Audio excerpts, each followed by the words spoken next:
Hey, welcome to iService. This is the new place. As you might see, this is the sign in the back. I have some equipment right here on my right, and I have some phones here for business, and tools and screens and everything. So we are ready for business. But today on my channel, I want to talk about what we do. I have some followers, right, that have repair shops around the whole world, and especially within the United States as well, right? I'm from Guatemala, and I know people that have stores over there and shops, right? But today I want to talk about logic boards. So something that I've been noticing about business owners is that I see people that are kind of afraid of working with expensive phones, right? So I'm giving you a brief example. So this is an iPhone. This is, of course, my personal phone, right? So as you might see, this is an iPhone 15 Pro Max, right? So this is an expensive phone, right? So this probably costs what, $1,000. So some technicians are kind of scared of working with phones like this because they might not be able to fix it, right, and then damage the logic board, and then they will have to pay for the phone, right? But the reason why they're scared is because they have lack of experience, right? Don't be afraid of phones like this. I mean, these are the same kind of phones, right, as iPhone X, as iPhone 6, but it requires a little bit more experience to be able to work with higher quality of phones, right? So, but today I want to talk about logic boards. I want to make this video short, but whenever you open a phone like this, it has a logic board inside, right? So when you take that logic board out and you're trying to repair that logic board, it comes with two different layers, two different floors. We can call them floors if you want, right? But the logic board kind of looks like this, right? This is like a profile view, a side view of it, right? So it comes with we call this the bottom layer and the top layer, right? So both logic boards come like a sandwich, right? One on top of the other one, and they are soldered together by soldering balls, right? So those soldering balls are kind of like here, right? But each phone requires different heat temperature, right, to be able to desolder both layers, like take them apart from each other, right? So it takes different temperature. But today, that's the main thing about this video. I want to make sure we're all aware of the temperatures that we're using depending on the phone that we're working, right? So I used to work with a lot of iPhone X's, then X's Max, and then 11s and 12s, right? But every phone gets upgraded every year, right? So when I was working on iPhone X's, which I used to receive a lot of them before, right?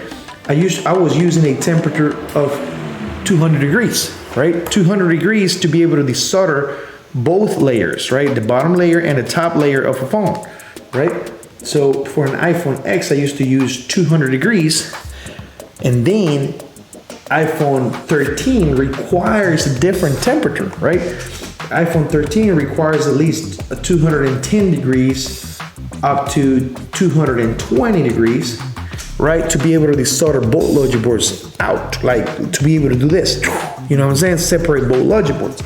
But iPhone 14 and 15 and probably 16 too, right? Because it requires more temperature, right? I don't know. Apple is just trying to make the repairs a little bit harder so nobody can really repair nothing, right?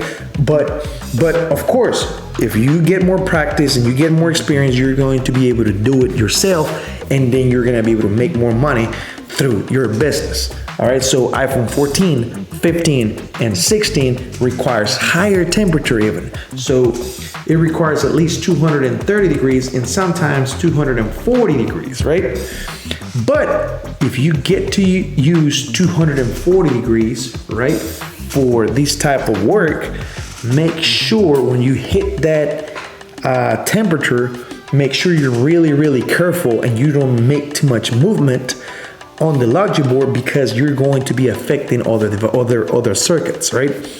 Why? Because right at the bottom layer of the logic board, the bottom layer contains circuits that can be affected by 240 degrees. So right at the bottom layer of your logic board, right, it has some certain ICs here. This is an example, kind of like here and here, right, that will be affected by 240 degrees. All right, so what kind of ICs are you talking about? I'm pretty sure that's the questions you probably guys have right now, right? So I'm talking about the Wi-Fi and the radio frequency. They both can be affected by 240 degrees.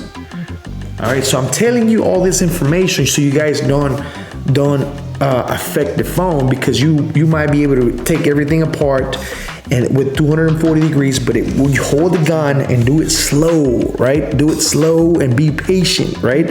And try to take it off, right? But be patient and go slow, right? But because if you move the logic board too much and you do this, then you will be affecting the radio frequency, or you'll be affecting the Wi-Fi, right? And then when you put everything together, guess what? The Wi-Fi doesn't work no more, right? Or your phone will not make phone calls, right? And then that's going to be an issue. And then what are you going to do, right? But it requires, like I said, more experience, more time. Don't be afraid about these phones, right? If you're afraid in life, you won't be able to move forward, all right? So this is an advice. I'm just trying to share knowledge with you guys.